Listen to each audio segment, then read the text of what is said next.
मूक संकल्प में आप सभी का स्वागत है। आज हम आपको एसएससी, रेलवे, पुलिस और बैंक में पूछे हुए विभिन्न प्रकार के क्वेश्चन को हम सॉल्व कराएंगे। इसमें सभी मिक्स्ड क्वेश्चन है, ठीक है। तो आपको हम क्वेश्चन कराएंगे। जैसे देखिए, पहला क्वेश्चन है कि पॉइंट 061 इंटू 0.061 इंटू 0.061 इतना है, ठीक है। इस टाइप का इसका मान निकाला। अगर आप चाहेंगे कि इस क्वेश्चन को हम ऐसे सॉल्व कर दें मल्टीप्लाई करके, तो अगर ऐसे आपने पेपर में कर दिया इसको सॉल्व, तो आपको बहुत ज़्यादा टाइम लग जाएगा और इसको सॉल्व करना बहुत ही मुश्किल का काम हो जाएगा। इसलिए इस टाइप के क्वेश्चन को ऐसे नहीं करना। हम थोड़ा टाइम जरूर लेंगे, लेकिन हम आपको बिल्कुल आसान तरीके से बताएंगे। तो ऐसे क्वेश्चन को कभी भी कैलकुलेशन करने की कोशिश मत करिएगा मल्टीप्लाई करने के लिए। इसमें देखिए सेम डिजिट है, सेम नंबर है, ये सब सेम नंबर थे। ऐसे क्वेश्चन में इसको हम कुछ मान लेते हैं। जैसे मान लीजिए इसको हमने मान लिया ए, इसको हमने ए मान लिया। ए भी वही चीज़ है तो इसको भी ए मान लिया, ए भी वही चीज़ है तो इसको ए मान लिया। बीच में मल्टीप्लाई है तो मल्टीप्लाई कर देंगे।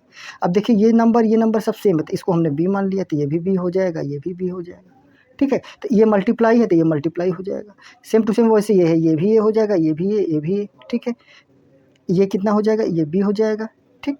ये आपका कितना हो जाएगा, ये भी बी हो जाएगा, ये भी हो जाएगा। तो देखिए ये क्या बन रहा है, तो इसको आप देखेंगे तो ये ए क्यूब बन रहा है, ये ए क्यूब बन रहा है, ठीक है। ये देखिए ए क्यूब बन रहा है, ए क्यूब बन रहा है प्लस बी का क्यूब, बी का मल्टीप्लाई करेंगे तो बी का क्यूब बनेगा डिवाइडेड बाई, ठीक है। ये देखिए ए स्क्वायर बन रहा है माइनस ये ए बी बन रहा है, और ये कितना बन रहा है, प्लस का बी स्क्वायर। ये फार्मूला होता है, ठीक है। ये फार्मूला होता है, इसको सॉल्व कर लीजिए। A cube plus B cube का फार्मूला होता है, एक ब्रैकेट में ए प्लस बी, दूसरे ब्रैकेट में होता है A square plus B square minus का ए बी डिवाइडेड बाई, यही हो जाता है A square plus B square minus का ए बी। आप देखेंगे कि ये जो है ये इससे कैंसिल हो जाता है, बचता कितना है, सिर्फ ए प्लस बी बचेगा। कितना बचेगा, ए प्लस बी।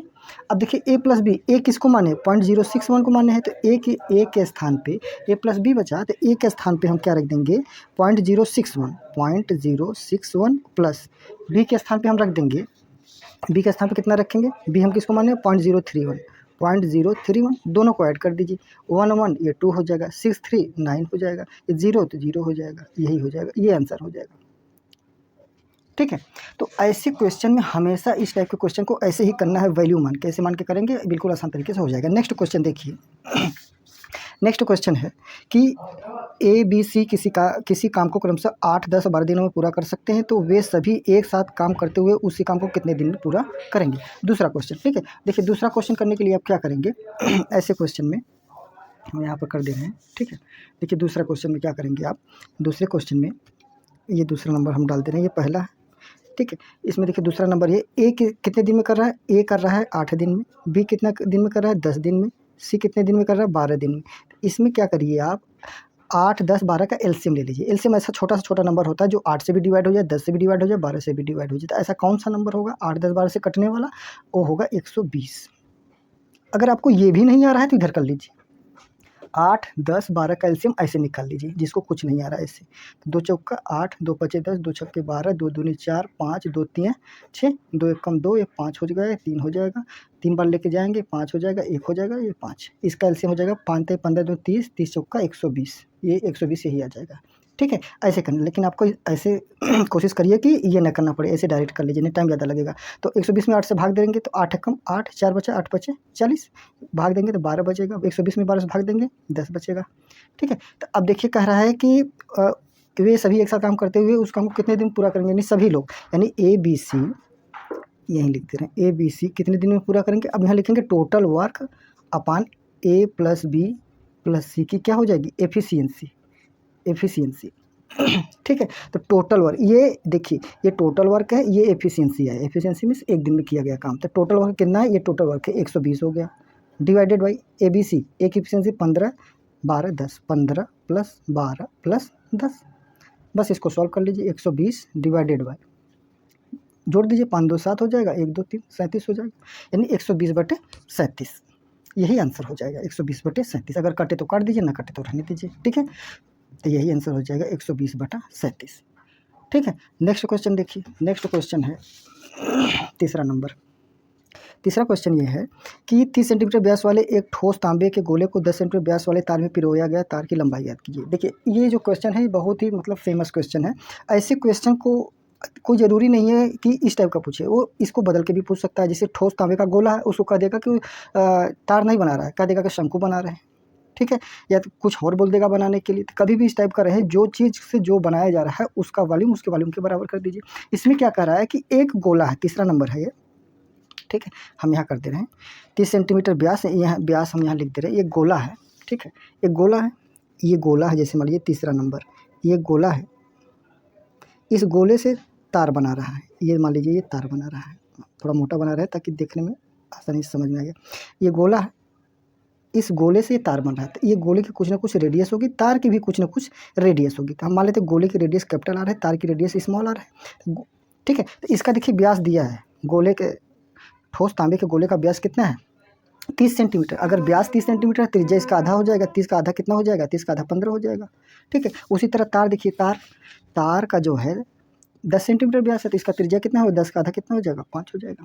तो इससे बना रहा है, तो कह रहा है तार की लंबाई निकलनी है, ये तार की क्या हो जाएगी, ये लंबाई हो जाएगी, ठीक है, ये तार की क्या हो जाएगी, लंबाई मान लेते हैं। तो कभी भी ऐसे सवाल में इसका आयतन इसके आयतन के बराबर कर दीजिए, ठीक है। तो गोले का आयतन कितना होता है, गोले का आयतन कितना हो जाता है 4/3 पाई आर का क्यूब बराबर बेलन, ये बेलन की तरीके से इसका शकल बेलन की तरह लग रहा है, बेलन का आयतन कितना हो जाएगा पाई आर स्क्वायर एच इसकी यही लंबाई हो जाएगी। बस सबकी वैल्यू पुट करिए, देखिए पाई पाई से कैंसिल हो जाएगा। देखिए इसमें देखिए 4/3 है, 4/3, ठीक है, आर क्यूब, आर कितना है 15, 15 का क्यूब यानी 15 गुणा 15 गुणा 15 हो जाएगा, ठीक है। इसमें आर कितना है 5 है, 5 गुणा 5 गुणा ऊंचाई कितना है, ये लंबाई बराबर ही तो ऊंचाई होगी, बस इसको सॉल्व कर लीजिए आंसर आ जाएगा, ठीक है।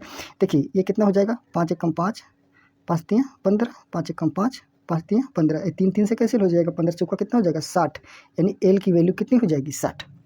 समझ पा रहे हैं आप हमारी बात। ये सब देखिए सेंटीमीटर में दिया है, तो एल की लंबाई भी कितनी हो जाएगी 60 सेंटीमीटर, यही कितना हो जाएगा आंसर हो जाएगा। ऐसे क्वेश्चन में हमेशा याद रखेंगे, जिसका जो चीज़ से जो बनाया जा रहा है इसका आयतन इसके आयतन के बराबर कर दीजिए, आपका क्वेश्चन बिल्कुल आसानी तरीके से सॉल्व हो जाएगा। नेक्स्ट क्वेश्चन देखिए, फोर्थ क्वेश्चन जो है, फोर्थ क्वेश्चन ये है, ठीक है। फोर्थ क्वेश्चन ये है कि यदि राम के धन का 45% सोहन के धन के 50% में जोड़ दिया जाए तो कुल धनराशि सोहम के धन की 86% होगी। सोहम के पास राम के धन का कितना प्रतिशत था। ध्यान दीजिए, इसमें प्रतिशत पूछा है, ये चीज़ ये इंपॉर्टेंट चीज़ है, इसमें प्रतिशत पूछा है ये, ठीक है। प्रतिशत, कभी भी सवाल अगर प्रतिशत में यहाँ पूछे तो एक्चुअल वैल्यू लेने की बिल्कुल ज़रूरत नहीं है, जो कह रहा है जैसे कह रहा है वैसे कर दीजिए, आंसर आ जाएगा, ठीक है। जैसे देखिए इसमें क्या कह रहा है, राम के धन का 45% सोहम के धन के 50% में जोड़ दिया जाए, तो राम को आर मान लीजिए, ठीक है।